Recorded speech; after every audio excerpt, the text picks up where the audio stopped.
We have some video showing protesters ransacking stores. We know more than 700 businesses have been damaged so far in all of this. I do want to bring in now Jamil Jaffer, founder and executive director of the National Security Institute. Jamil, thanks so much for being here. Thanks for having me, Natasha. Jamil, I mean, it's really just incredible, some of this video that's coming in. What is your take on all of this? We're in the fifth night now. Well, obviously, very concerning things taking place in France, both with the shooting of this individual and then the response to it from the French public. We've seen significant protests, not just in Paris itself, but in other cities, as well as in French territories overseas. We've seen folks arrested and detained. A number of, as you point out, 45,000 police deployed across the country to protect against these protests. But there clearly is a sense in France of frustration and unhappiness with the situation. But remember, Natasha, this also goes back to what happened earlier this year with the pension reforms, which also led to over 1 million protesters in a single day in France about those reforms as well. That is actually a really important piece of context, and I think lays the groundwork for the situation we're seeing right now. And certainly here at home in the U.S., we have seen situations that have led to protests that are similar. George Floyd and Breonna Taylor. This shooting, like the others, certainly stirring up long simmering tensions involving police. What can be done for people to regain trust in police? In a lot of ways, it's some of the things that need to be done here in the United States and are being done here in the United States is rebuilding that relationship between minority communities and policing. At the end of the day, the police are there to serve the community and to protect the community. And if there's not trust between the communities they serve and law enforcement, it can't work. And that trust, Natasha, runs both ways. It's incumbent on both sides of that equation, the public and the police, to rebuild those forms of trust. It's hard to do. It's been hard in the United States, but it's critical, and it's just as critical in France and other countries as well. Yeah, and right now it's not clear how much longer these protests will continue.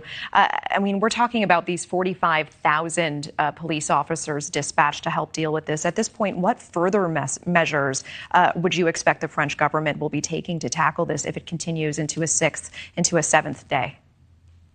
Well, they've been closing down railways and places of public accommodation as well, bus lines. The metro has been closed early in a variety of cities. Some metro stops in Paris itself have been closed as well. So what the French government is trying to do is essentially trying to, turn down the temperature. But of course, as the protesters get more violent, as they attack businesses, police are forced to respond. And that itself creates more tension, creates more anger. And so the way these things usually end, Natasha, at least as we've seen in the United States, is a significant deployment of capability by the government, oftentimes involving the military in a nationalized way in order to stop protests from continuing.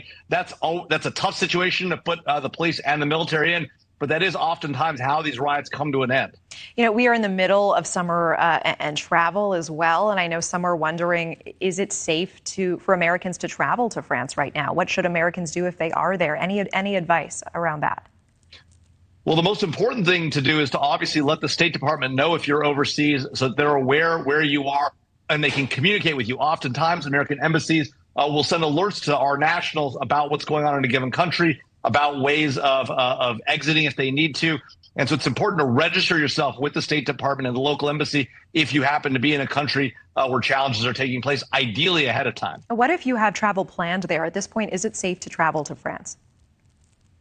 It's hard to know because I don't think anybody expected, not President Macron, and probably not the protesters themselves, that these protests would go along as long as they have. We're in, as you point out, the fifth night of these protests, and they continue to be large. A large number of people continue to be detained by the authorities. And so it's unclear how long this will continue for. I think as a general matter, France is a safe place to travel to, but what these ongoing activities, it's hard to say in the next few days whether it remains safe. Yeah, okay. And we really appreciate you helping us break it down. As always, Jamil Jaffer, thank you.